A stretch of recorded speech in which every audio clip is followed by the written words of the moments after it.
Vaxtınız xeyir olsun inşallah müəllimlər. Deməli, Axşamınız xeyir Gülnara. Axşamınız xeyir müəllimə. Axşamınız xeyir. deməli bu gün 9-u inşallah ki bitiririk.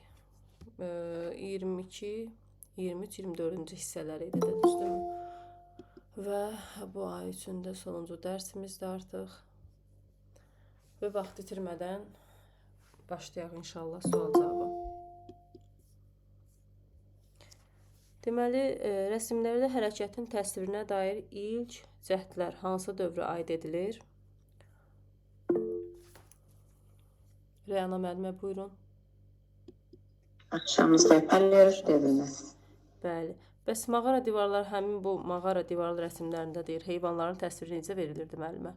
Heyvanların təsvirləri çox ayaqlı, hərəkətli təsvirlər verilirdi. Yəni həmin dövrdə də o da animasiyaların ilk təsvirləri kimi qəbul olunur. Əla, bəli. Təşəkkürlər müəllimə, çox sağ olun.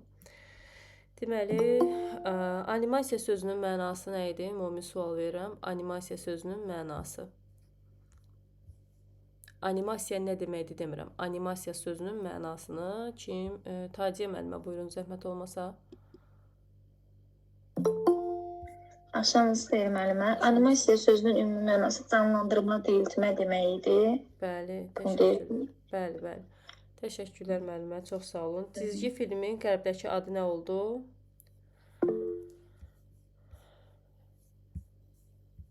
Aysel Qarayeva müəllimə. Müəllimə animedir. Yəni cizgi filmin qərbdəki adı. Animasiya. Bütün yaş dövrləri üçün olan anime olacaq. Cizgi filminin qərbdəki adı animasiya. Müəllimə cizgi film animasiyada səhv dedim. Bəli. Deməli, təşəkkürlər müəllimə. Ümumiyyətlə, ümumi sual verirəm ki, animasiya və ya cizgi filminin yaradılması ilə məşğul olan rəssam necə adlanır? Saadət müəllimə, buyurun. Axşamınız xeyir. Animator adlanır. Bəs ilk və əsl animator kimi hesab edilir müəllimə? İlk və pantominlər. İlk və əsl animator kimi hesab edilir? Təşəkkürlər müəllimə, çox sağ olun. Ümumi sual verirəm. İlk və əsl animator kim hesab edilir? Kim cavab verəcək bizə? İlk və əsl animator. Mətanət Əzizova müəllimə, buyurun, zəhmət olmasa.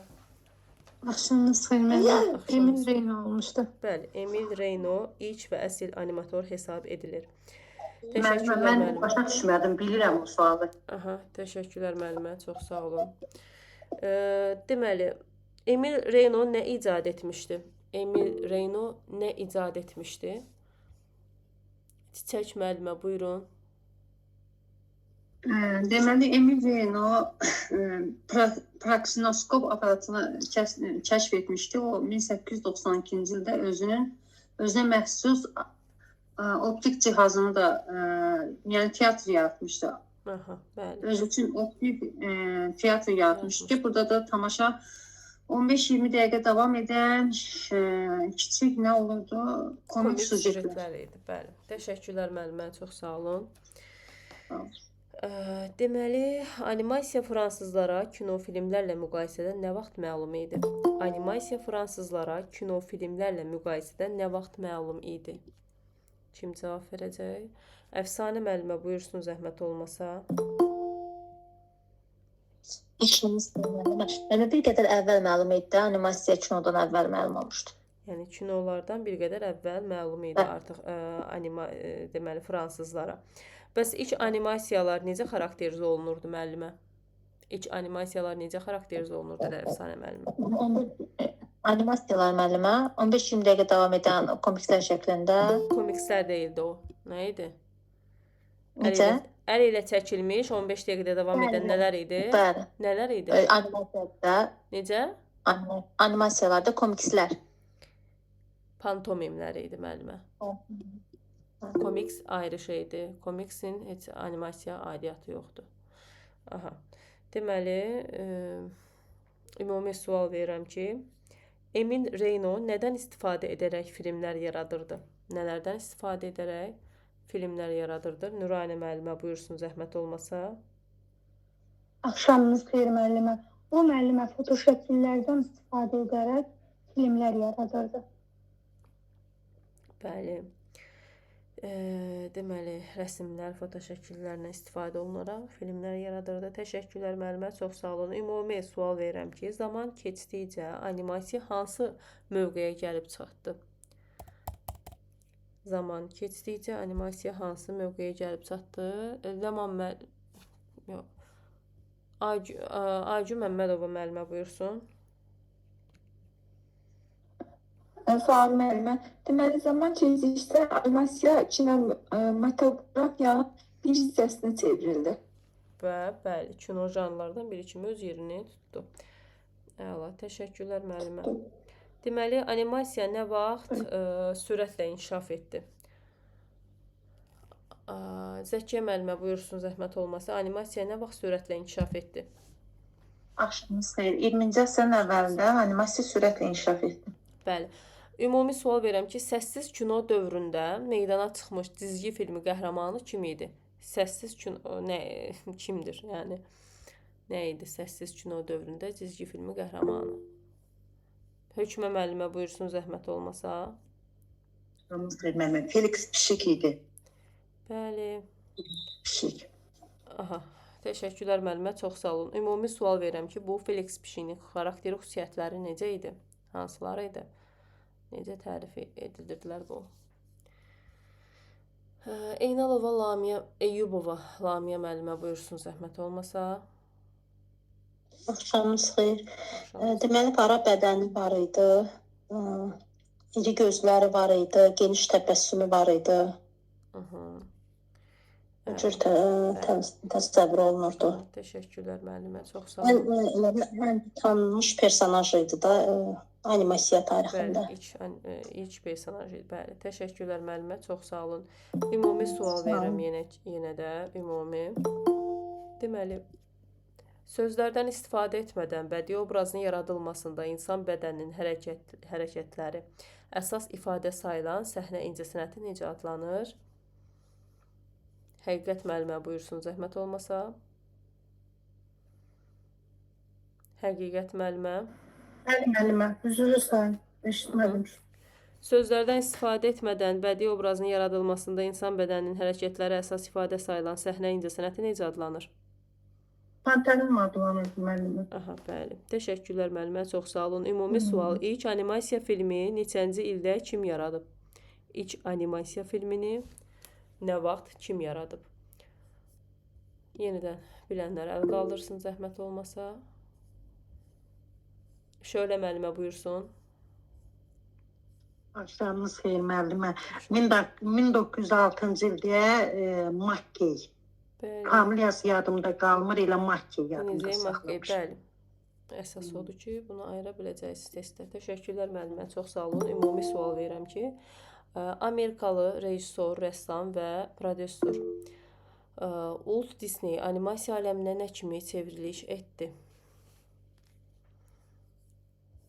Nə kimi çevriliş etdi? Kim cavab verəcək bizə?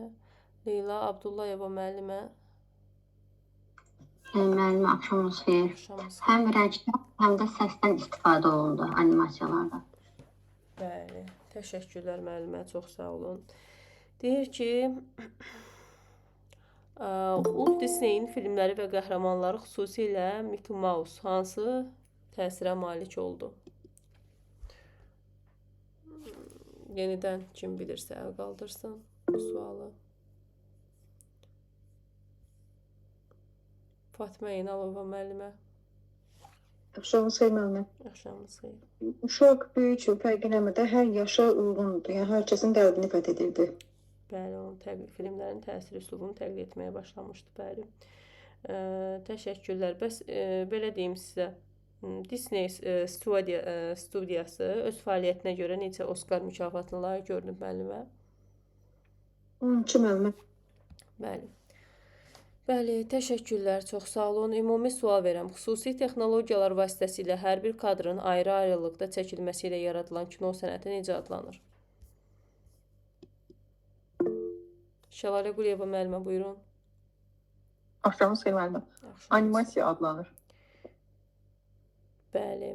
Bəs belə deyim, kompüter peşəkar kino istehsalında hansı prosesi sadələşdirdi? Kompüter peşəkar kino istehsalında hansı prosesi sadələşdirdi müəllimə? Bu da o 3D, 2D animasiya deyildi, onu deyirsiniz. Yox. Kompüter vasitə animasiya növlərində. Təsvirin çəkilmə və çoxalma prosesini sadələşdirdi. Kompüter necə eləyə bilər? Bəli. Düzdür, indi bu sadə bir şeydir. Düşə biləcəyini zənn etmirəm. Hər ehtimal bir cümlə idi. Bildim. Hə. Təşəkkürlər müəllimə. Ümumi sual verirəm ki, görək kim biləcək. Diqqətlə dinləyin, xahiş edirəm. Sonra təzədən eyni sualı təkrar etmək məcburiyyətinə qalmayaq. Cizgi filminin yaradılması prosesində səhnələrin rəssamlar arasında bölüşdürülməsi və personajların əsas vəzifəsinə nəzarət hansı mərhələdən sonra həyata keçirilir? Təkrar edirəm.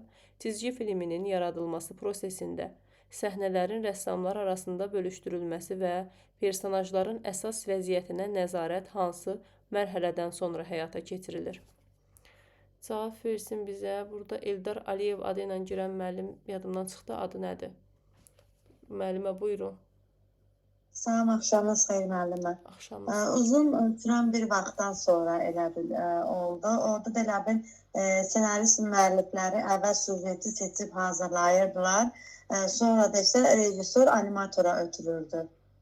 Daha sonra da elə bil rəssamlar aralarında bölüşdürürdülər. Bəli. Təşəkkürlər müəllimə, çox sağ olun. Ümumiyyətlə sual verirəm. Animasiyanın neçə növü var? Bunlar hansılar idi? Tərlan müəllimə buyursun, zəhmət olmasa.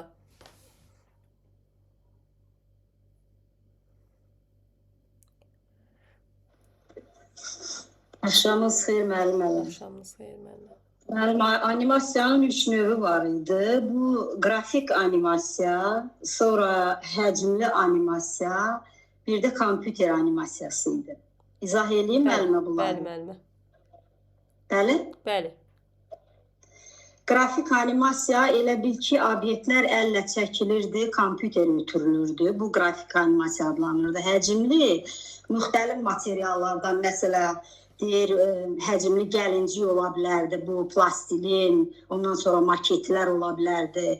Sonra kompüter animasiyasında da əsas 3D, 2D animasiyalar olurdu. Flash animatorlar buna daxil idi.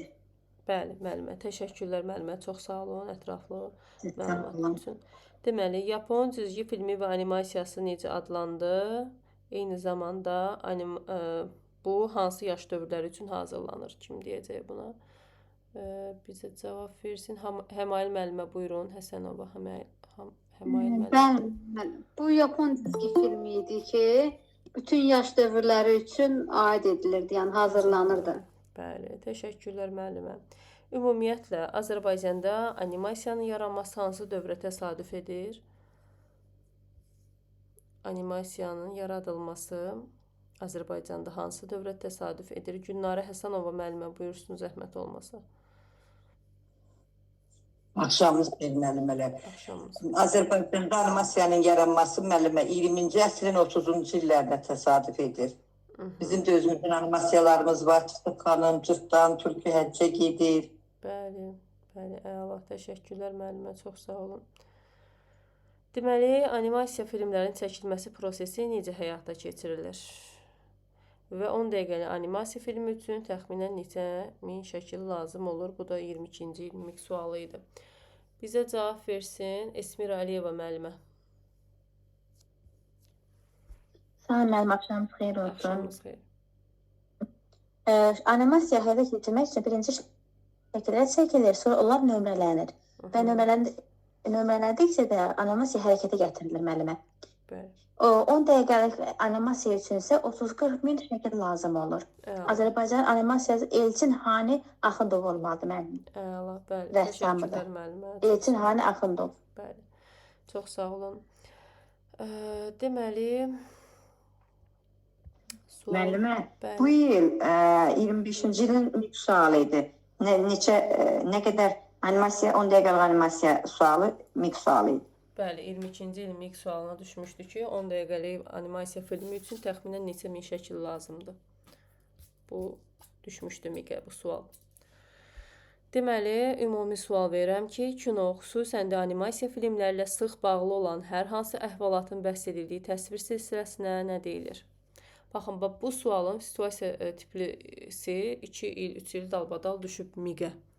Yəni, bunun qayda olaraq öyrənirik ki, kino, xüsusən də animasiya filmlərlə sıx bağlı olan hər hansı bir əhvalatdan bəhs edən təsvir silsiləsi nədir? Cavab versin bizə. Deməli, baxaq burada kimə söz verməmişik. Şəlalə Quliyeva müəllimə. O birisi Şəlalə Quliyeva müəllimə. Axşamdan sonra müəllimə. Axşamdan sonra müəllimə. Müəllimə komiks idi. Bəli, komiks idi.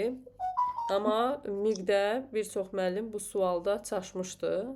Situasiya tipli verib ki, hər bir əhvalatdan bəhs edən təsvir silsiləsi yaradır bir uşaq, bu hansı olacaq falan.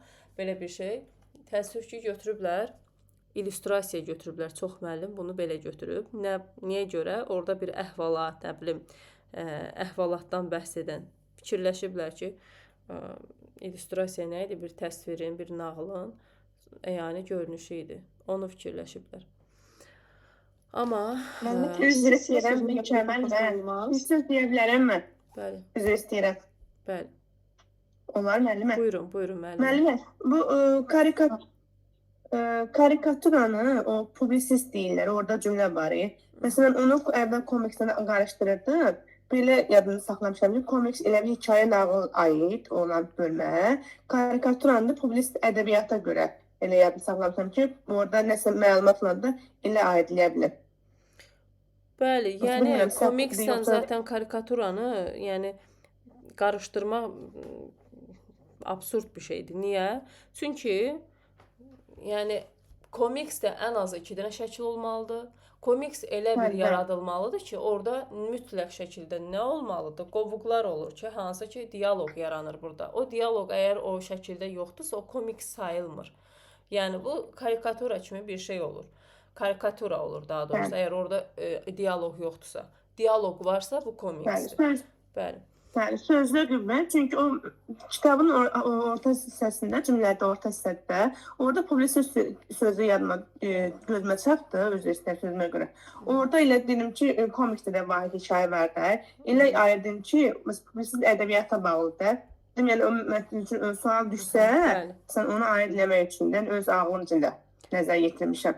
Ki, ayıra bilinməsən. Bəli, komikslər özündə hansı incəsənət növlərinin xüsusiyyətini birləşdirir müəllimə? Hələ sizə sual verirəm. Komikslər özündə hansı incəsənət növlərinin xüsusiyyətlərini birləşdirir? Mənə, müəllimə? Bəli. Bilmədim, müəllimə. Onda bizə cavab versin. Bir dəqiqə. Ləman Babayeva müəllimə cavab versin. Bəli, müəllimə. Kino, bir də animasiya.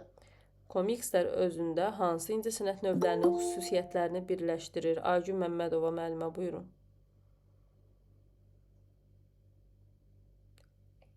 Müəllimə, mən də kino ilə animasiyanı bilirdim.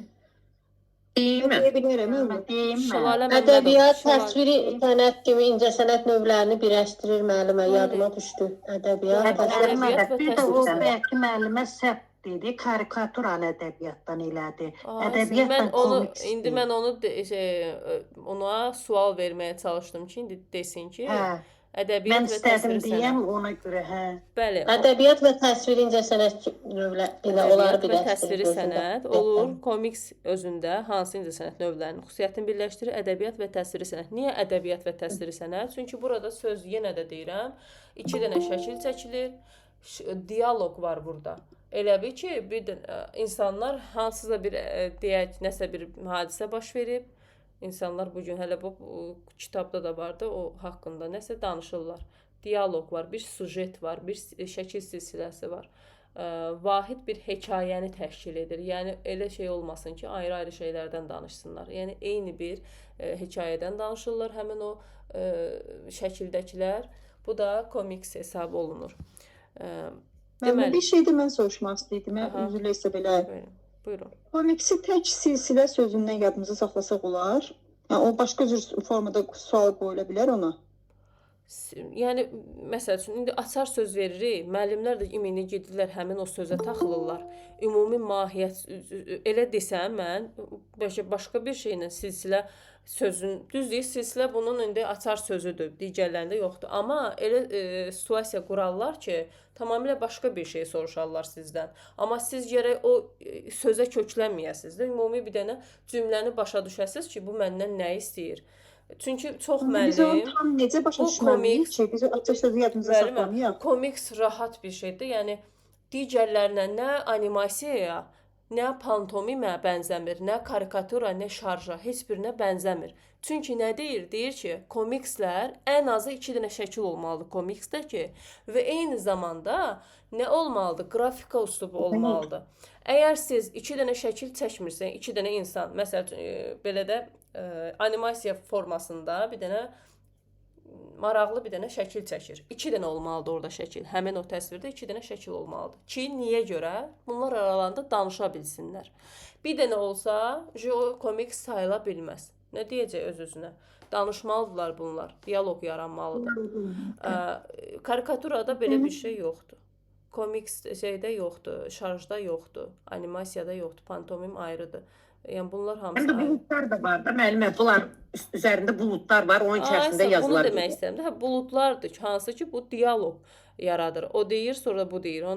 Yəni Mən başa düşmüşəm, nə deməkdir? Onu mən yəni düşsəm biləcəm. Prosta deməyəm, birdən olar ki, ehtimal fərqli bir formada sala bilərlər onu. Yəni başa düşdüyümüzdən. Xeyr, elə bir şey ola bilməz. Onu ayırd eləmək olur. Sadəcə müəllimlər düzgün oxumadıqlarına görə mi deyim, ya nəysə çox müəllim orada illüstrasiya götürmüşdü.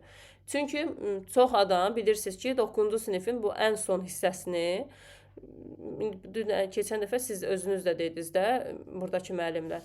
Çox hissəsini, həmin bu hissəni oxumurlar. Həm də ilin sonu olduğuna görə dərsi keçirilmir, şagirdlərə də keçirilmir 9-cu sinifə və normal olaraq unudulur. Heç vaxt da oxunmayıb ora. Yadlarından çıxır da belə deyim. İndi də oxuyanda biraz çətin gəlir. Amma mən sizə deyim ki, bu sonuncu şeylər daha maraqlıdır əslində digərlərindən. Belə maraqlıdır da, yəni rahat yadda saxlamaq olur bunları ki, nədir. Bir dənə ayırmaq lazımdır. Bəzən qarışdırırlar, amma qarışdırılacaq bir şey yoxdur da. Animasiya fərqlidir, komiks fərqli, karikatura, bunlar hamısı fərqlidir bir-birindən. İndi hər birinin özünün ayrı xüsusiyyətləri var. Deməli, yenə də Hər il buradan sual düşür, mütləq. Hər il buradan mütləq sual düşür. Bəli, mütləq. Kimsə deyirsə, keçən dəfə bir müəllim yazır ki, müəllim, bəs deyirlər ki, buradan sual düşmür. Deyirəm ki, elə şey mi olar ki, bu axır hissələrdən sual düşməsin. Yəni çətindir və yaxud da ki, keçmir bəzi müəllimlər ki, onsuz da buradan sual düşmür. Belə şey ola bilməz. Mən ümumiyyətlə heç vaxt çəkinirəm bu sözü deməkdən ki, ümumiyyətlə çəkinirəm bu sözü deməkdən. Mən deyirəm, bu şey düşməz deməyə heç vaxt, deyirəm ən azı da düşmə ehtimalı 5%, 10% olar. Düşməz heç vaxt demirəm. Bunu bilmirik də biz. Hər ehtimal, yəni hər şeyi görürsünüz ki, nəzərə alıram, yazıram. Lazımsız cümlə də olanda hətta görürsünüz ki, bəlkə testlərdə var. Deməli, komikslər ilk dəfə harda görünməyə başlayıb? Bəli, müəllimə. Çox üzr istəyirəm, bağışlayın sözünüzə, axşamınız xeyir. Deməli, komiksləri kim ki fərqləndirmək diqqətini çəkir, yəni kitab mağazalarında komiks kitabları var. Bir dənə getsin kitab mağazasına, bir dənə desin komiks kitabı verin mənə baxın da, orada bu multiklər var, uşaqlarımızın, evdə hamımızın uşağı var, Allah saxlasın. Onlara maraqlı olan kitabı sevdirməyi, onlara öyrətmək üçün nə idi? Qısa, mətinli şəkil silsiləsi, düzdür? Həmin kitablara, məsələn, mən öz övladıma alanda o kitabı bir saata oxuyub bitirir. Qalınlıqda kitabı, nə qalınlıqda, necə? Çünki orada mətnlər qısa olur da, ancaq şəkillər buludların içərisində olur. Bir dənə əgər kim istəyirsə, bu kitabı alıb baxın, məsəl üçün, dərəkləyin. Əla, məncə də müəllimin dediyi çox yaxşı üsuldur.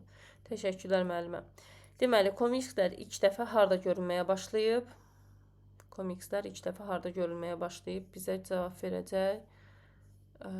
Baxım, görüm kimlər var burada. Sevinç Qasımova müəllimə buyursunuz, zəhmət olmasa. ABŞ-da, Amerikada görülmüşdü.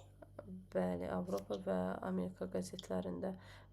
Bəs komikslərin ən məşhurları sonralar hansı formada nəşr edildi? Ümumi sual verirəm. Deməli, komikslərin ən məşhurları sonralar hansı formada nəşr edilib? Cavab versin Esmira Əliyeva müəllimə. Komikslər sonra müəllimə, onlar kiçik jurnala dərc olundu. Sırf komikslər ibarət idi. Kiçik komiks nəşrlər oldu müəllimə. Ayrıca kiçik jurnallar oldu. Harda Nəşr yaranıb? olundu yalnızca. Bəli, harda yaranıb komikslər? İlk Komiks hansı? komikslər Avropa, Amerikada ilk gözlənildi. Amma ki Richard ilk komiksi olubdu. O yaratmışdı. Harda yaranıb soruşduqda, düzdürmü? Hələ kiməsə gəlməmişik. İndi onu da bir ayrı sual. ABŞ-da müəllimə. Aha, təşəkkürlər müəllim. Olsun, eybi yox. Sualı yəni cavab verməyin heç bir ziyanı yoxdur. Deməli, DDC komiksin yaradıcısı kimi məşhurlaşan və öz komik serialını təqdim edən kim olub? İndi müəllimə dedi. Yenə də səsləndirsin müəllimə bir də. Sədaqət müəllimə buyursun, səsləndirsin. Sual deyim birdən zəhmət olmasa. Komiksin yaradıcısı İlk komiksi kim yaradı? Richard Outcault. Aha, bəli. Onu dediniz müəllim. Bəli. Bəs komikslərdə hansı ki bu indi dediyimiz personajların nitqinin yerləşdiyi bulut formalı qovuq çərçivəsini kim icad edib? Mən deyim. Bəli. Bəli. Rudolf Dirks. Bəli. Buludları o yaradıb. D hərfinə. Təşəkkür. Özü elə bir adlara qoyublar ki, heç adamın dilinə də yatmır həqiqətən. Biraz çətindir tələffüzü də. Bunları bir dənə fərqləndirmək lazımdır. İndi mən bildiyim qədər birtəhər izah elədim ki, necə ayırmalısınız. Bunlar adlar düşə bilər. Yəni böyük ehtimalla uyğunlaşdırma tipli də düşə bilər. İki animator kimdir, nə bilim komiksi kim yaradıb, filan. Yəni bunların hamısını belə uyğunlaşdırma tipli verə bilərlər. Mən elə düşünürəm. Ümumiyyətlə uyğunlaşdırma tipli suallar nədir? Həm biliyi ölçür rahat şəkildə. Yəni bilirsinizcə bir dənə sualın içərisində sizdən bir neçə dənə mövzu soruşmuş olurlar belə uyğunlaşdırmada və bir çox da müəllimlər uyğunlaşdırma tipli testləri diqqətsizlikdən səhv edirlər. Bilirlər şeylər, amma tam düzgün uyğunlaşdıra bilmirlər. Düşünürəm ki, uyğunlaşdırma tipli çox düşəcək, situasiya tipli çox düşəcək, Venn diaqramı çox düşəcək. Yəni bunlara diqqət edin mütləq. Deməli, komiksdə ən azı deyil, neçə şəkil olmalıdır? Bayaq dedik ki, 2 şəkil olmalıdır ki, bunlar bir-birinə söhbət eləyə bilsin. Ümumi sual verirəm. Komikslər bəzən necə mətnlə müşayiət olunur? Lamiyə müəllimə buyursun. Komikslərdə personajların söhbəti necə təsvir olunur? Vaxtımız gedir, müəllim kimin adını çəkirəm, cavab versin də xahiş edirəm. Günay Abdullayeva müəllimə, komikslər bəzən necə mətnlə müşayiət olunur? Müəllimə, süjetlə bəzən də elə bil ardıcıl mətnlə.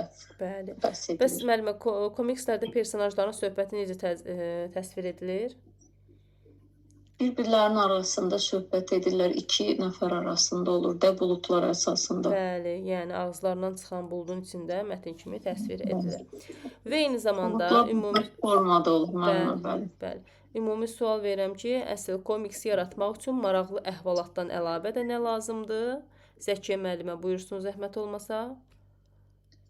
Maraqlı əhvalatdan əlavə həm də rəsm olmalıdır.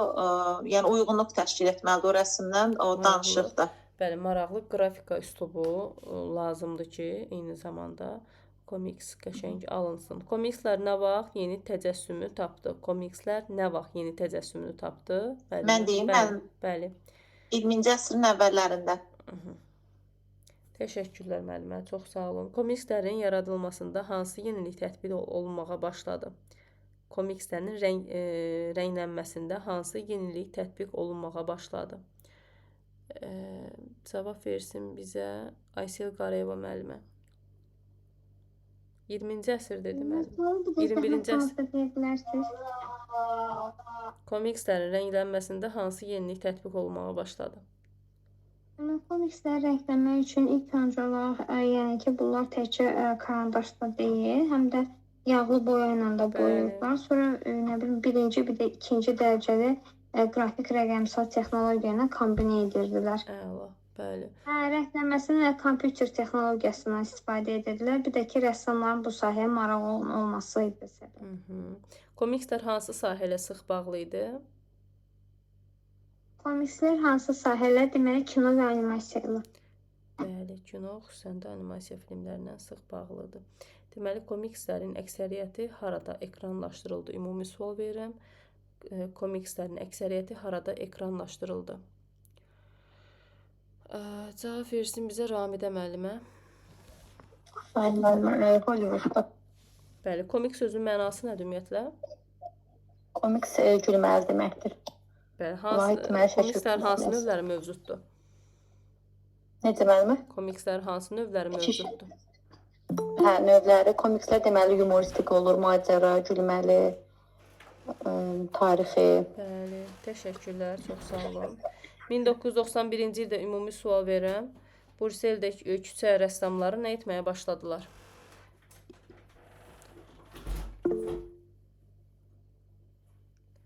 ...1991-ci ildə Brüsseldə küçə rəssamları nə etməyə başladılar? Cavab versin bizə Hökmə müəllimə. Müəllimə, 1991-ci ildə Brüsseldə bir qrup rəssamlar küçələrdəki binaları, evləri bəzəməyə əl-alban rənglərlə boyamağa başladılar. Bəli, məqsədləri nə idi onların? Daha gözəllik gətirməkdə, gözəlləşdirmək məqsədindən. Bəli, bəli. Yadda qalan etmək məqsədindən belə. Belçikada komikslər necə qiymətləndirilir? Belçikada komikslər milli qürur kimi qiymətləndirilir. Bəli, milli qürurun bir hissəsi kimi. Təşəkkürlər müəllimə, çox sağ olun. Ümumi sual verirəm ki, komiksin ən geniş yayılmış janrı hansı idi? Komiksin ən geniş yayılmış janrı bizə Kəmalə Əfəndiyeva müəllimə cavab versin. Kəmalə müəllimə, Əfəndiyeva müəllimə.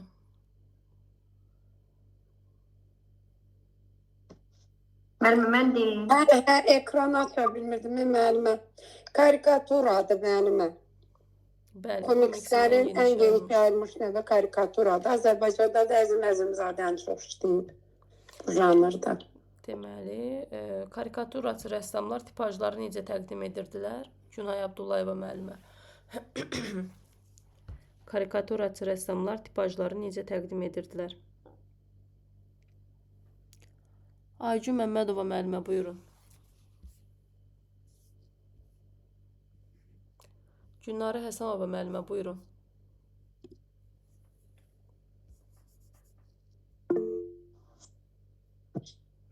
Mən karikaturada deyil, hadisə baş verənində münasibət bildirməyə başlayırdılar. Karikaturada uyğunsuz görünmələr, gerçəklik. Deməli, karikaturaçı rəssamlar tipajları, əsl cizgiləri komiks keyfiyyətini artırırdılar. Yəni, əsl cizgiləri neynirlər? Komik keyfiyyətlərlə artırırdılar. Tipajları belə eləyirdilər. Burada mən hər cümlə, yəni ümumiyyətlə karikatura barədə çox cümlələr var. Mən hər bir cümləni ayrı-ayrılıqda belə sual formasına salmışam. Deməli, deyir ki, karikatura cəmiyyətin siyasi həyatının müxtəlif tərəflərinə və sosial problemlərinə necə yanaşırdı? Deməli, karikatura cəmiyyətin siyasi həyatının müxtəlif tərəflərinə və sosial problemlərə necə yanaşırdı? Eldar Aliyev müəllimə, sizin adınızı bir dənə zəhmət olmasa deyin. Həmayil müəllimə. Hə, Həmayil müəllimə, mənim yadımdan çıxır. Humoristik yanaşırdılar. Bəli, onlara toxunaraq humoristik vəziyyəti əks etdirirdilər, deməli, cəmiyyətin həyatına toxunaraq. Və 1900, deməli, Azərbaycanda karikatura janrının yaranması nə vaxt baş vermişdi? 1906-cı ildə Molla Nəsrəddin satirik jurnalı ilə bağlı idi. Bəli, təşəkkürlər müəllimə. Cavab versin bizə, Şölə müəllimə cavab versin. Azərbaycanda karikatura janrı bu Nəsrəddin, Molla Nəsrəddin jurnalının baş naşir redaktoru kim olub? Cəlil Məmmədquluzadə, ilk karikaturaçı rəssam da Əzim Əzimzadə. Bəli, bəs Molla Nəsrəddin jurnalının mövcud olan 25 il ərzində nə etmişdi ümumiyyətlə o? Mənim orada eybəcərlikləri, sonra nəmin qüsurları çəkməkdən çəkinməyiblər də. Bəli, yəni cəmaatı elə bil oyatmağa çalışıblar da, mən elə başa düşürəm. Çalışırdı. Bəli. Təşəkkürlər müəllimə, çox sağ olun. Ümumi sual verirəm ki, televiziyanın əsas vəzifəsi nə idi? Televiziyanın əsas vəzifəsi nə idi və televiziyada rəssamın fəaliyyəti necə istiqamətdə inkişaf edirdi? Bizə cavab versin Çiçək müəllimə. Deməli, televiziya iki istiqamətdə, onu deyirsiniz müəllim. İki əsas vəzifəsi var idi. Aha. Biri, yəni ekranda dünyanın real təsviridir, yəni televiziya o deməkdir. Bəs televiziyada bu rəssamın iki istiqamətdə fəaliyyəti, bunlar hansılar idi? Hansı istiqamətlər idi? Biri nə idi ala? Kompüter qrafikası idi, bir də seismografik dizayn idi dərsən. Bəli, yəni bu nə deməkdir kompüter qrafikası? Kompüter qrafikası deməli ekranın da dizayn verirdi, kompüterə başlıqlar verilirdi. Seismografik dizayn isə disputlar, nə bilim, konsert, belə bir verilişlər hazırlanırdı. Əla. Təşəkkürlər müəllimə. Çox sağ olun. Deməli, televiziya verilişlərinin hazırlanmasında hansı sahələr üzrə rəssamlar iştirak edirdi? Və Azərbaycan televiziyası radiodan neçə il sonra fəaliyyətə başlamışdı? Hökümə müəllimə, buyurun. Azərbaycanda televiziya radiodan düz 30 il sonra yarandı və hansı rəssamları soruşdunuz da bir də müəllimə? Bəli. Burada da işıq üzrə rəssam, geyim üzrə rəssam, qrim üzrə rəssamlar çalışırdı. Əla. Təşəkkürlər müəllimə, çox sağ olun. Ümumi sual verirəm ki, Azərbaycan televiziyası nə vaxt fəaliyyətə başlayıb? Azərbaycan televiziyası nə vaxt fəaliyyətə başlayıb? Günay müəllimə, buyurun. 1956-cı ildə fevralın 14-də başlayıb. Bəs müəllimə, Bakı studiyası əvvəlcə efirə necə çıxırdı? Əvvəlcə 2 dəfə çıxırdı, həftədə 2 saatlıq çıxırdı. Təşəkkürlər müəllimə. Çox sağ olun. Ümumi sual verirəm ki, karikatura digər ifadə vasitələri ilə müqayisədə necə xarakterizə olunur və karikaturada əsas nəyi öyrənmək olar? Yəni burada tam dəqiq istəyirəm, digər ifadə vasitələri müqayisədə necə xarakterizə olunur və karikaturlara əsasən nəyi öyrənmək olar? Yəni, tutaq ki, bizim heç nədən xəbərimiz yoxdur, ölkədə nəsə bir şey baş verib, baş verən kimi onun karikaturasını çıxarırlar, qoyurlar sosial şəbəkələrə. Biz də nə edirik? Buradan nəyi öyrənirik? Taciyə müəllimə, buyurun. Deməli, müəllimə, həm daha tez qavranılır, karikatura vasitəsilə daha anlaşıqlı olurdu, elə bir ki, daha sadə olur. Bir də ki, məsələn, cəmiyyətin vəziyyətini, nə bilim, onda olan nöqsanları, problemləri, bunları. Bəli, məsəl üçün, söz vaxtına çəkər deyirlər, şəhər su basanda bir dənə bir şey çıxartdılar ki, su aydınlıqdır karikatura ilə. Və nə oldu? Həm gülməli bir vəziyyət yarandı, düzdür, əslində böyük bir problemlə humoristik vəziyyət yaratdılar və daha da tez aydın oldu. Hər kəs başa düşdü ki, söhbət nədən gedir. Yəni, o qədər açıq olur, rahat olur ki, şəkli görən kimi bilirik ki, söhbət nədən gedir, bunlar nəyə ələ salır və s. Deməli, satirik janr oxuyucuya nə etməyə kömək edir? Bu, o qədər önəmli deyil. Ümumiyyətlə, karikatura nədir? Karikatura barədə ümumiyyətlə kim belə danışa bilər, nə edir, nəyi yerinə yetirir, güldürməklə yanaşı nə edir, burada hansı amillər çox vacibdir. Kim deyəcək bunları? Karikaturada hansı amillər çox vacibdir və güldürməklə yanaşı başqa nə edir, hansı işi yerinə yetirir? Mən deyim. Buyurun müəllimə. Karikatura təkcə güldürməyi bacarmır, həmçinin publisist yerinə yetirir, tənqidi ifşa edir, yəni təhqir etmədən tənqidi ifşa edir. İnformasiya çatdırılmağını formalaşdırır, məsələn, müqayisədə insanlara nəyisə o tez qavranılmaq şəkildə çatdırır. Əla müəllimə, təşəkkürlər müəllimə, çox sağ olun.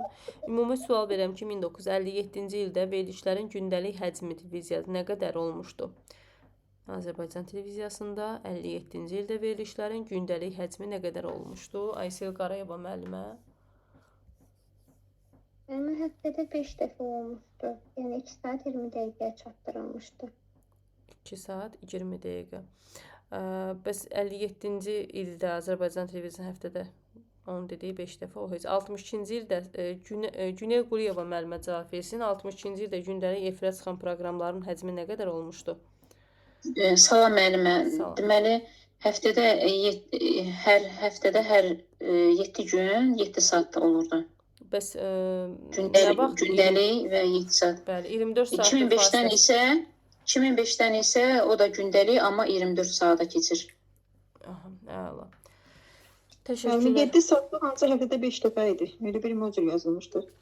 Deməli, 62-ci ildə gündəlik efirə çıxan 62-ci ildə gündəlik efirə çıxan proqramların həcmi 7 saat deyildi. 7 saat. 7 saatda 7 saat idi, amma 5 gün idi. O 7 gün dedi. Bir həftə, hər həftə, hər gün 7 saatda. Yox, mənim 5 gün. Sən 5 günü 7 saat. Yəni 5 gün deyəndə 62-ci ildə gündəlik efirə çıxan. Gündəlik yazılıb. Gündəlik gedir 7 saat. Elədir də. Bəli. Gündəlik deyəndə, yəni mən başa düşürəm ki, hər gün başa düşürəm də. Yəni 5 gün olmaz ki, əgər yazıbsa ki, Müəllimə heç demir axı. Məsələn, 57-ci ildə deyirdi ki, həftədə məsələn 5 dəfə çıxarılırdı. Amma onda elə demir axı. Hər gün yazır ki, gündəlik efirə çıxan yazıb. Gündəlik efirə çıxan. Yəni hər gün burada efirə çıxırdı 62-ci ildə və bu həcm 7 saatda yazılı olmuşdu. Və daha kəskin karikaturalar necə adlanır? Kim cavab verəcək? Ramidə müəllimə, buyurun. Müəllimə, şarj adlanır. Şarj nədir ümumiyyətlə? Şarj deməli şeydir, daha kəskindir, deməli şişirtmək, artırmaq deməkdir. Burada necə deyim sizə, dəyişdirilir də, xarakter dəyişilir. Burada şarjı necə çəkmək lazımdır? Çox lazım. Hə, təhqirə çevrilmək lazımdır. Qəhrəmanını necə təqdim edir? Bəli, qəhrəmanını necə təqdim edir? Şarj qəhrəmanını necə təqdim edir? Necə təqdim edir? Deməli, onu bir qədər dəyişərək gülməli alınır. Belə başa düşürəm, yəni onu. İşıqlandırır və sadə adamlara.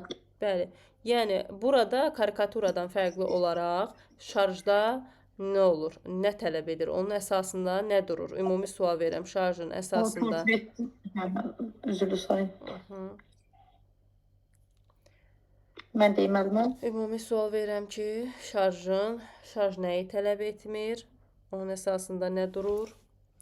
Cavab versin bizə bir dəqiqə. Nuranə müəllimə buyursun. Müəllimə, elə bil onun əsasını portret durur, o sujet tələb etmir. Əsası portret tələb etmir, bəli. Deməli, biz nə dedik? Dedik ki, mənim fikrimcə, baxın, mən düşünürəm ki, hər bir şarj karikatura hesab edilə bilər, amma hər karikatura şarj deyil. Yəni, belə başa düşürəm mən. Çünki karikatura, məsəl üçün, desən, xoruz döyüşü var idi Əzimzadənin əsərlərində. Karikaturada, yəni cəmiyyətin yenə də göstərir. İt boğuşdurma var orada sonra və karikatura həmçinin. Amma buna şarj deyə bilmərik. Yəni, bu şarj deyil. Çünki bunun sujet var burada və portret deyil də. Konkret bir sujet var. Amma bir dənə adamı biz hələ burada göstəriblər bizə, nə bilim, Putini filan belə gülməli şəkildə onun xarakteri cizgilərini götürüb şişirdərək təqdim edirlərsə, portret durur bunun əsasında və bu olur şarj, karikaturadan fərqli olaraq. Deməli, eyni zamanda şarja biz karikatura da deyə bilərik, şarj da deyə bilərik, amma hər karikaturanın şarj demək olmaz. Və gedirik. Divarda və digər səthlərdə boya və mürəkkəblə cızılmış, yazılmış və ya çəkilmiş təsvirlər necə adlanır?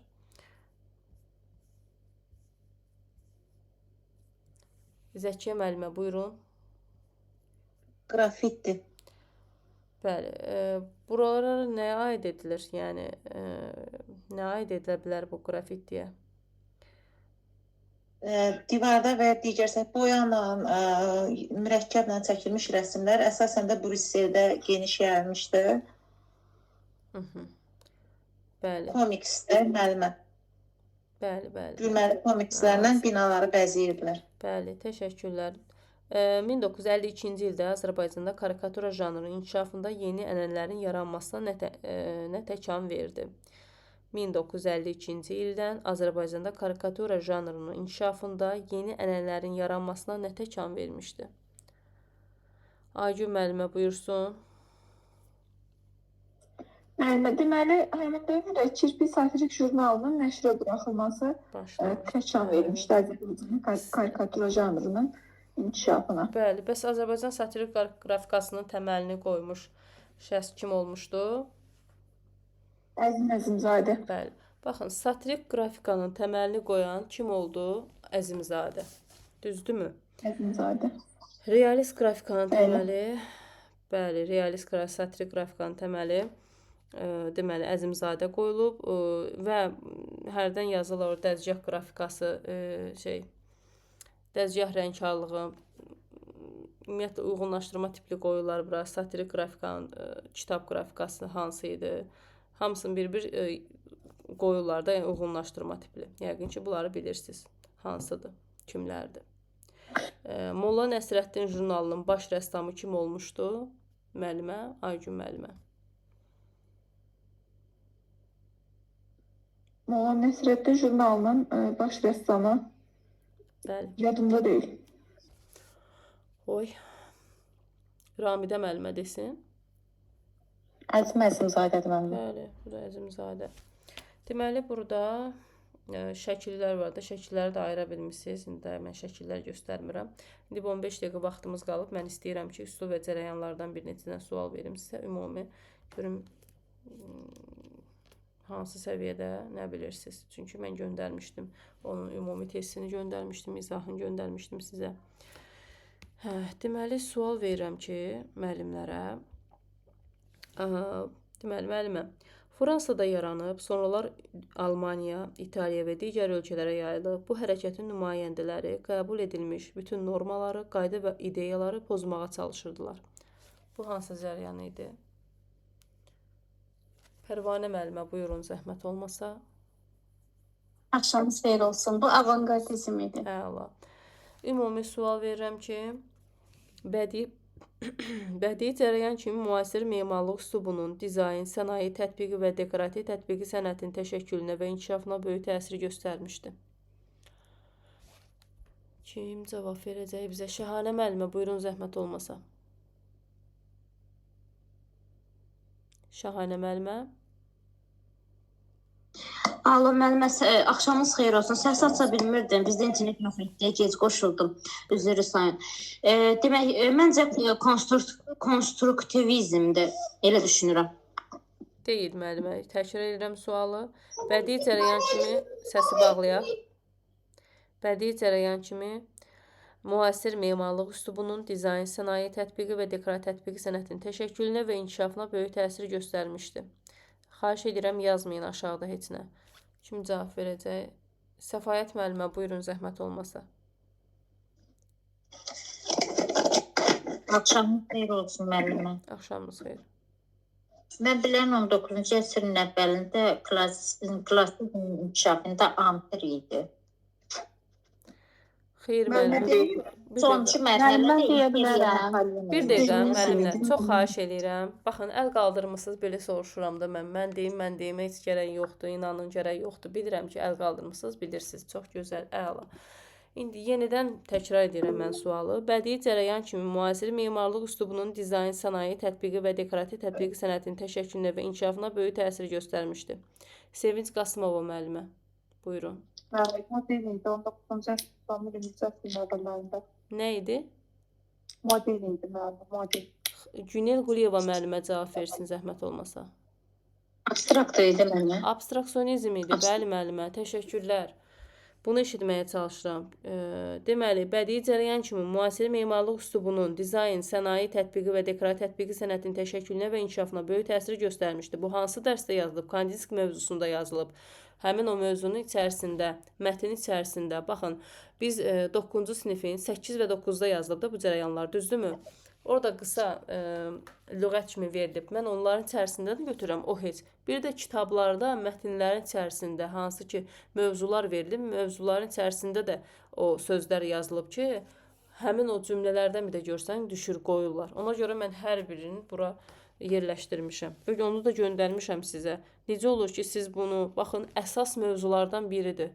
Hər il düşür bunlar. Birdən bu sual düşsə, mən çünki 2-3 dənə dərsdir ki, bu sualı soruşuram, yenə görürəm ki, müəllimlər qarışdırır, mənə fərqli-fərqli cavablar verirlər. Dəfələrlə işləyin lazım gəlsə. İşləyin, baxın səhvlərini çıxdı, təzədən bir də həmin sualı kitabda axtarmağa çalışın. Bunun üzərindən əzbərləməyə çalışmayın. Bu günləri müəllimlər var ki, test üzərindən əzbərləməyə çalışırlar. Mən bunu heç də dəstəkləmirəm, düzgün də hesab etmirəm. Yəni, bir var, eyni suallar düşəcək imtihana, eyni suallar düşmür. Fərqli tipdə düşür, amma eyni məğz eynidir də, yəni mövzu eynidir. Amma fərqli formada düşə bilər. Ona görə sualda, testi də işləyəndə çalışın, yenidən baxın kitaba. Deməli, müasirlərinin yaddaşında inqilab edərək yeni üfüqlər açdı, incəsənətin inkişafına, yeni konsepsiya, cərəyan və formaların yaranmasına təkan verdi. Hansı cərəyan idi bu? Bir də təkrar edirəm, müasirlərin yaddaşında inqilab edərək yeni üfüqlər açdı, incəsənətin inkişafına, yeni konsepsiya, cərəyan və formaların yaranmasına təkan verdi. Səadət müəllimə, buyurun, zəhmət olmasa. İmpressionizm müəllimə getmişdi, ekran aça bilmirdi. Bəli, təşəkkürlər müəllimə, çox sağ olun. Ümumi sual verirəm ki, hansı cərəyan idi? Bu üslub digər cərəyanlara yol açdı, tamaşaçılara bu üslubda təsvir edilmiş rəmzləri özlərinin istədikləri kimi yozmasına imkan verdi.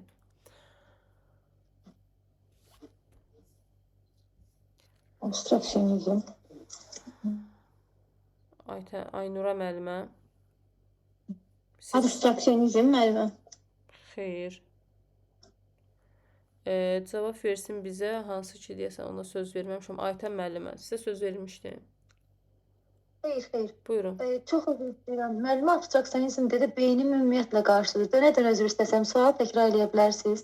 Bu üslub digər cərəyanlara yol açdı. Tamaşaçılara bu üslubda təsvir edilmiş rəmzləri özlərinin istədikləri kimi yozmasına imkan verdi. Simvolizm. Yox, ay müəllim. Mən deyə bilərəm onu. Yox, deyə bilməzsiniz müəllimə. Dedim axı, sakit, səssiz, sakit, xahiş edirəm.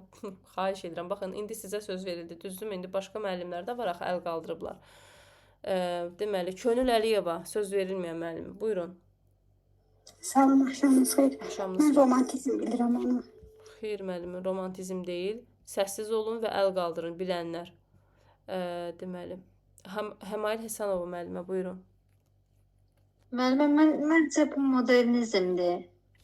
İndi müəllimlər bütün cərəyanları sayacaqlar, bir dənə ondan başqa. Sədaqət müəllimə buyursun, zəhmət olmasa. Sədaqət müəllimə, əl qaldırmışdınız. Mən ses bağlamışam. Mən də simvolizm fikirləşmişdim. Təsdiq, bir də sualı oxuyuram. Çox xahiş edirəm, nə yazmayın, nə də yerdən deməyin. Bu üslub digər cərəyanlara yol açdı, tamaşaçılara bu üslubda təsvir edilmiş rəmzləri özlərinin istədikləri kimi yozmasına imkan verdi. Bəli, kubizm. Sualı ya düzgün, belə deyim, qulaq asmırsınız, ya bilmirəm, tələsirsiniz. Kubizmdir, bu qədər sadə. Deməli. Yozmağa. Təşəkkürlər müəllimə, çox sağ olun. Ümumiyyətlə sual verirəm. İbtidai incəsənət, arxaika, Okeanov, Amerika xalqlarının ənənəvi incəsənəti, arxaika, orta əsrlər incəsənəti nəyin nümunəsi sayılır, nəyin nümunələri sayılır? Şahanə müəllimə, buyurun. Məncə antik cərəyanın nümunələri. Antik cərəyan? Arxaik sözünə görə. Arxaik sözünə görə cərəyan hansıdır ki, ümumiyyətlə? Hansıdır antik cərəyan? Varmı ümumiyyətlə antik cərəyan? Yoxsa mən bilmirəm. antik üslub çaşdım, üslub. Yəni antikdir də, antikliyi tərifləyir. Klassizm. Yox. Antiklik tərifləyir. O deyil müəllimə. Şeydə, yanlar izah edirəm. Yox, ayrı bir şeydir. Ramidə müəllimə buyursun zəhmət olmasa. Primitivizm müəllimə. Bəli, primitivizmin hansı ki müəllimə bu, hansı Şahanə müəllimə, hansı mövzuda idi bu? Paul Gauguin mövzusunda idi. Ümumi sual verirəm yenə. Sadəcə əşyanın təsviri deyil, bu əşyanın düşünərək dağıdılmış və rəssamın şuurunda yenidən yaradılmış təsviridir. Sadəcə əşyanın təsviri deyil, bu əşyanın düşünərək dağıdılmış və rəssamın şuurunda yenidən yaradılmış təsviri. Mətanət müəllimə buyurun. Kubizmdir, bəli. Ümumi sual verirəm. Yaradıcılığında məhəbbət, ölüm, istirab kimi əbədi mövzular nəyin əsas motivi idi? Aynura müəllimə buyurun. Simvolizm müəllimə. Bəli, təşəkkürlər. Deməli, bu cərəyanın rəssamları ətraf aləmin uzun müddətli vəziyyətini, həyatın məğzini təsvir etməyə səy göstərirdilər. Cavab versin bizə Şəlalə müəllimə, sadəcə Şəlalə yazılan. Müəllimə. Postpronizm idi də orada. Postimpressionizm, bəli. Ümumi sual verirəm ki, uydurma xəyallar, formaların qəribə uyğunluğu və fərqli obrazlar hansı üslubun ümumi xüsusiyyətləri sayılır? Vüsalə Mehdiyeva müəllimə buyurun. Axşamınız xeyir, sürrealizm. Axşamınız xeyir, bəli, sürrealizm. Deməli, bəs dekorativ üslubiyyətə də müraciət edirdilər. Hansı üslub idi burada? Onlar dekorativ üslubiyyətə müraciət edirdilər. Fatimə İnalova müəllimə buyurun. Modern müəllimə. Əsmir Əliyeva müəllimə. Modernizm. Post-impressionizm. Post-impressionizm idi. Bəli. Müəllimə moderni də var idi axı. Hə, siz bir dənə dekorativ sözünə taxılmısınız orada. Ona görə baxın, sözlərə taxılmayın. Ümumi cümləyə baxın. Deməli, ümumi sual verirəm. Hamı tərəfindən qəbul edilmiş qaydaların, dəyərlərin, ənənələrin və qanunların inkar edilməsi. Hökümə müəllimə buyursun. Nonkonformizm idi müəllimə. Nonkonformizm. Bəli. Ya ümumi sual verirəm. Bədii obrazın əsasını kompozisiyanın deyil, konstruksiyanın təşkil etdiyi avangard üslub Aysel Cəfərova müəllimə. Bəli müəllimə. Bir də deyil zəhmət olmasa konstruksiyanın deyil, kompozisiyanın. Kompozisiyanın deyil, konstruksiyanın təşkil etdiyi avangard üslub. Konstruktivizm. Bəli, bəs hərəkət edən obyektlərin geniş tətbiqi ilə əlaqəli cərəyan hansı idi müəllimə? Primitizm. Kinetizm, bəli, təşəkkürlər. Kinetizm də primitizm. Təşəkkürlər, çox sağ olun. Ümumi sual verirəm ki, 20-ci əsrin əvvəllərində Avropa incəsənətində bədii cərəyan. 20-ci əsrin əvvəllərində Avropa incəsənətində bədii cərəyan. Nurayənə müəllimə, buyurun. Müəllimə, sürrealizm idi o səhv etməyim. Şəlalə Quliyeva müəllimə. Ekspresionizm. Bəli, ekspresionizm idi. Təşəkkürlər müəllimə. Ümumi sual verirəm 19-20-ci əsrlərdə dünyada ən əsası Avropa incəsənətinə yaranmış cərəyanların ümumiləşdirilmiş adı 23-cü ilin mix sualı. Həmail müəllimə, buyurun. Bəli, müəllimə, bu avangardizmdir. Bəli. Klassik ənənələrə yenidən baxışın başlanğıcı hesab olunur. Səyyarə müəllimə, buyurun.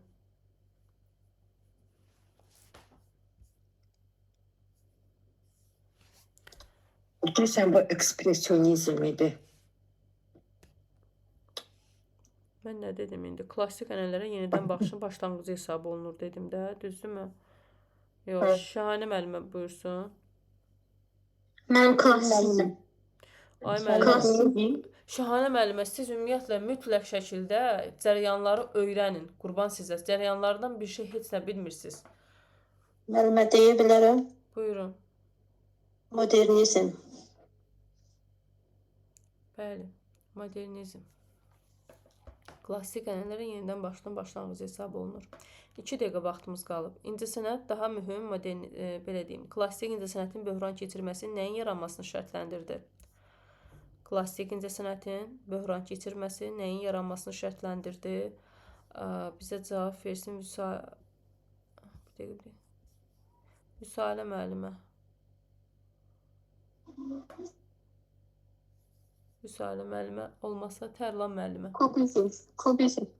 Bəli, klassik incəsənətin böhran keçirməsi kubizm yaranmasını şərtləndirdi.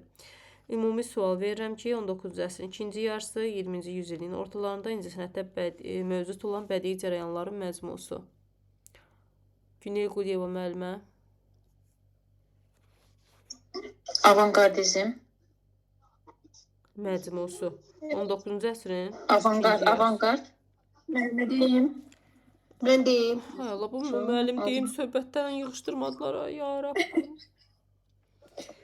Axırda qoy deyək nə olar. Deyin. Deyin, mən elə deyənə söz verməyəcəm. Modernizmdir. Hə, modernizm. Baxın, mən ümumiyyətlə bu şeyi anlamıram da. Vaxtımız tamam oldu. Deyirəm ki, nə gözəl bilirsiniz də, düzdür, adam ürəyə partlayır, cavab vermək istəyir. Amma ki, isbata gərək yoxdur da. Əslində müəllimi hamı bilməlidir. Yəni bu üstünlük hesab olunmur, bilməliyik. Və bilməməkdə, məsələn, mən heç vaxt bilmədiyim bir şeydən utanmıram. Bu normal bir şeydir. Hətta mən buradakı müəllimlərdən də çox şey öyrənmişəm. Məsələn, Arifə müəllimə o qədər maraqlı söhbətlər danışıb bizə, nə qədər şey öyrənmişik. Bir-birimizə açıq olma öyrənirik. Yəni burada nə bilmədiyimiz şeydən utanmaq lazımdır, nə də ki, bildiyimizi isbata gərək yoxdur. Hə, İnşallah dediyim kimi bitirdik biz 9-cu sinifi. Bizim sabahları istirahət günümüzdür, çox şükür. Biraz özümü rahat hiss edeyim. Və keçirik biz iyun ayına. İyun ayında bizim dərslərimiz artıq 5 gün olacaq. Bizim dərs günlərimiz 1, 2, 3, 4, 5.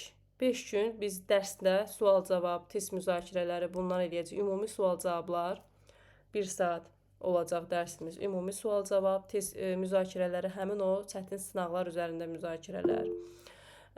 Və hansı ki aktual mövzular var, məsələn, xalçalardır, memarlıq üslublarıdır. Yenə üslub cərəyanlardan yenə də soruşacağam sizdən. Üslub texnikalar barədə və yaxud da ki, ümumi qarışıq suallar var ki, deyəcəm ki, başlayırıq. Və yaxud da ki, bir gün ayıracaq ancaq 5-ci sinifin sual cavabına, bir gün ayıracaq ancaq 6-cı sinif və yaxud da ancaq 8, bu bir gün belə olacaq inşallah. Və bir də ehtiyac yoxdur, eyni saatda qalırıq. Heç bir şeydə, yəni kimin nəsə sualı Mənə bir sual vermək olar. Buyurun. Biz indi birinci günə hansı mövzu üzrə hazırlaşır? Hə, onu mən Telegramda yazacağam sizə, hansı mövzu üzrə. Mən istəyərəm ki, birinci gün deyim sizə ki, mən sizdən birinci sinifdən 4-cü sinifə qədər ümumi sual-cavab eləyəcəm. 1-dən 4-ə qədər sual-cavab. Yəni gedirsiniz, qəşəng ibtidai sinifi öyrənirsiniz təzədən bir də. Baxın, bu 3-cü təkrardır ya. Həqiqətən bir dəfə sentyabrdan bəri keçmişik, apreldə başlamışıq təzədən bir də təkrara. İndi təzədən bir də təkrar eləyirik. Müəllimə, olarmı bir dəstəm heykəltaraşlara, rəssamlar? Çünki ən çox mən yəni qarışdırdığım heykəltaraşların ortaq cəhətləri, ümumiyyətlə heykəltaraşların əsərlərini qarışdırırsınız yoxsa necə?